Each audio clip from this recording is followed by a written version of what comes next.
segundo reino, o reino de Deus. Lucas 12.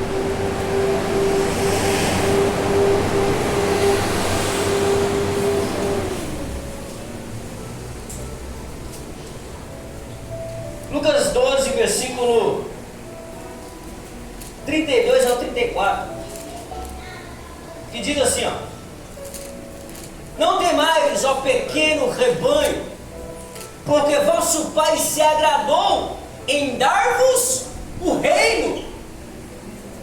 Vendei o que possuis, dai esmola, fazei para vós bolsas que não envelhecem, tesouros no céu que não se esgote, onde o ladrão não chega perto, nem a traça corrói. Deus se agradou em dar o reino a quem? Aos pequeninos. A Bíblia vai dizer assim: para quem eu me compadecerei, ou de quem eu me compadecerei? Aí a resposta logo vem: para o quebrantado de coração e de espírito. Por que Davi era chamado o homem segundo o coração de Deus? Davi, ele pecou. E no momento que ele pecou, foi repreendido. E no momento que ele teve a repreensão, ele reconheceu o seu erro e pediu perdão a Deus. Não é à toa que um dos salmos vai dizer: Senhor, não retira de mim o teu espírito, porque é o que era mais valioso para ele do que castelo, do que toda a riqueza que ele tinha, de que todo o reino que ele possuía. Ele falava: Senhor, eu posso perder tudo, mas eu não posso perder o teu espírito, porque o reino era superior ao reino dele. O Espírito Santo era superior a tudo aquilo que ele achava que possuía. Então Davi fala o quê? Não retire de mim o teu espírito, porque o Espírito Santo é uma promessa que Deus fez ao seu povo, de que daria um coração de carne, colocaria as suas leis no coração, daria ao povo um espírito para que eles andassem na vontade de Deus. Aleluia. Mateus capítulo 4, 17. Glória a Deus, Glória a aleluia. Diz assim, ó: desde então começou Jesus a pregar e dizer: arrependei-vos, porque o reino de Deus está próximo. Uma conversa de Jesus com Nicodemos. Jesus ele vai falar para Nicodemos: Nicodemos, se não nascer de novo, você não vai poder ver o reino. E logo depois ele fala: se não nascer da água e do Espírito, você não pode entrar. Ou seja, se não nascer de novo, não vai ver. E se não nascer da água e do Espírito, não vai entrar. Jesus disse que o reino do céu ele é tomado ao quê? A força. Paulo ele vai dizer aos coríntios, né, que para ele não ser reprovado, ele tinha que esmurrar o seu corpo. Sabe, ele tinha que levar o seu corpo à escravidão a Cristo, porque ele pregava o evangelho às pessoas, mas para ele não ser reprovado, ele se afligia, sabe, ele se negava para poder ser aceito por Cristo. Então há uma negação de si mesmo para poder entrar no reino, para poder, sabe, ser um súdito, estar à mercê do reino de Deus. Aleluia, Jesus.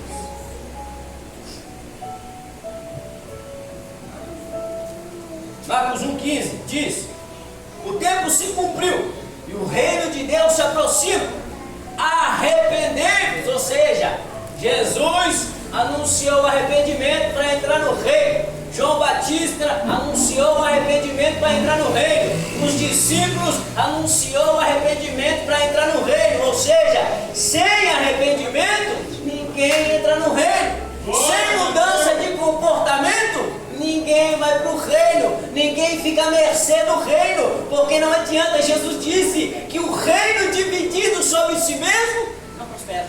Meu Deus, aleluia. Ele não prospera. Jesus foi acusado de ser usado pelo demônio para expulsar o demônio. Jesus falou: pode o diabo expulsar o diabo? Se ele faz isso, ele não cresce, ele não subsiste, porque não tem como ele lutar contra o seu próprio reino. É a mesma coisa em Cristo. A igreja ela tem que se unir, ela tem que se fortalecer, porque nós somos um corpo, não importa a placa, porque a placa não vai subir, o que vai subir é o corpo de Cristo. Glória Se a as Deus. igrejas entendessem, sabe, em uma só comunhão, em uma só mente. Por que a igreja do primeiro século crescia? Por quê? Porque todos eles tinham algo em comum. Tudo que eles tinham, eles vendiam, colocavam aos pés dos apóstolos. E se alguém tivesse necessidade, se tivesse 2 ou 3, eles dividiam o que tinham. Hoje em dia, as pessoas só pensam em si mesmo. Glória a Deus, aleluia. E se alguém está passando necessidade, muitas pessoas dizem: eu com isso, ele que se vire. Eu sou o que dele para poder ajudar ele. Não entendeu o que é o Evangelho de Cristo. Não entendeu o que é ser igreja. Não entendeu o que é ser súdito do reino de Deus. Glória a Deus, aleluia. Glória a Deus, aleluia. Sim. Mateus 16:19 diz: dar-te-ei a chave do reino dos céus, e tudo que ligares na terra será ligado nos céus, e tudo que desligares na terra será desligado no céu. Qual é essa chave que Jesus está falando para Pedro? Que chave é essa que dá ligação no céu?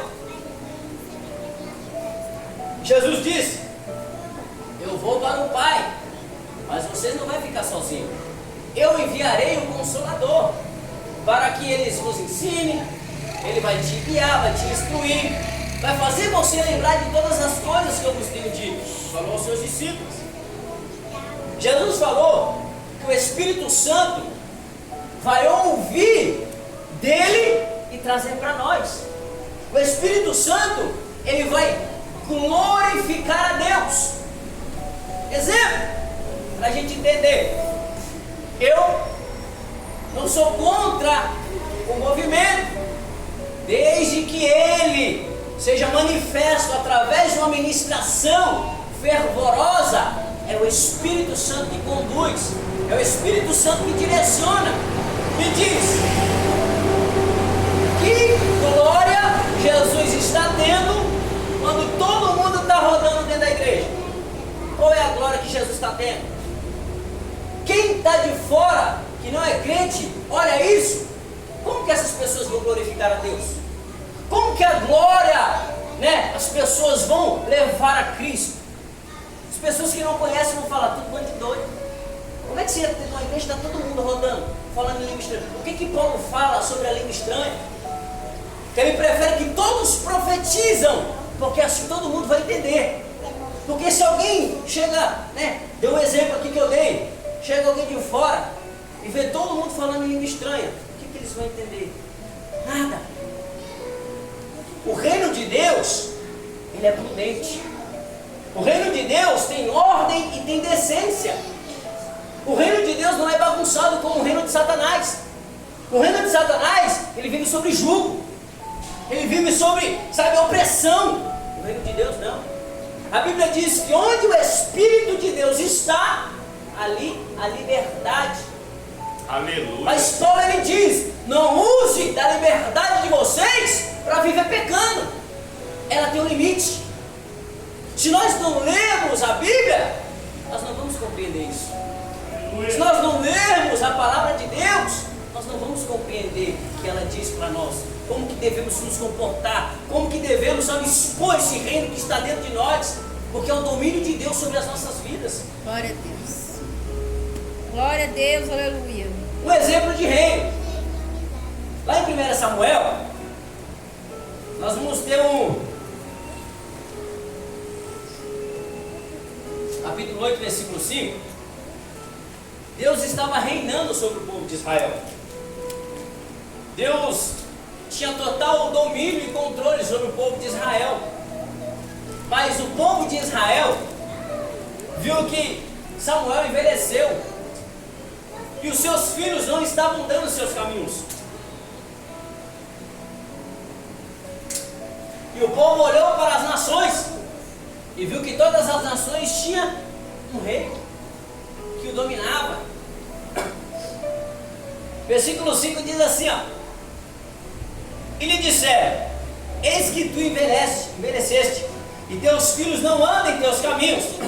Portanto, constitui-nos agora um rei que nos julgue, como tem todas as nações. Porém, não agradou Samuel. Esta é a palavra que disseram: dá-nos um rei que nos julgue. E Samuel orou ao Senhor. Olha a resposta de Deus. Disse o Senhor a Samuel, versículo 7: ouve a voz do povo em tudo o que diz, porque não rejeitaram a ti, mas a mim rejeitaram, para que não reine sobre eles, conforme tudo o que me fizeram desde o dia em que eu os tirei do Egito.